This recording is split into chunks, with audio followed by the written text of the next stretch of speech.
ఇంకా నేల మీదకు రాలే, భ్రమలోనే డ్రామారావు. 12 ఎంపీ సీట్లు గెలుస్తారట, కేంద్రంలో చక్రం తిప్పుతారట. కార్యకర్తల భేటీలో కేటీఆర్ రియాలిటీ అర్థం చేసుకోలేకపోతున్నారు, సొంత పార్టీ లీడర్లే సెటైల్ వేస్తా ఉన్నారట.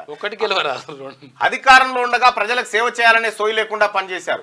రాజరికం పోకడలతో ధనార్జన ధ్యేయంగా పరిపాలన సాగించారు. ఆఖరికి అధికారం కోల్పోయినా ఇంకా రియాలిటీలోకి రావడం లేదు. తండ్రి కొడుకులు కేసీఆర్ లో ఇంకా అహంకారం తగ్గలేదు. కేటీఆర్ అయితే ఇంకా నేల మీదకు రాలేదు. భువనగిరి ఎంపీగా క్యామ మల్లేష్ ను గెలిపించాలంటూ శుక్రవారం ఇబ్రాహీంపట్నంలో కార్యకర్తలతో సమావేశం నిర్వహించారు. ఈ సందర్భంగా కేటీఆర్ తన ఆశలు ఆలోచనలు వివరించారు.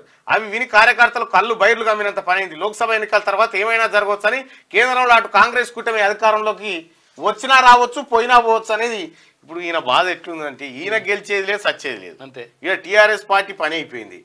12 గెలుస్తాం, ఢిల్లీలో చక్రం తిప్పుతాట. సారు కారు 16 పోయింది, ఇప్పుడు 12కు వచ్చింది.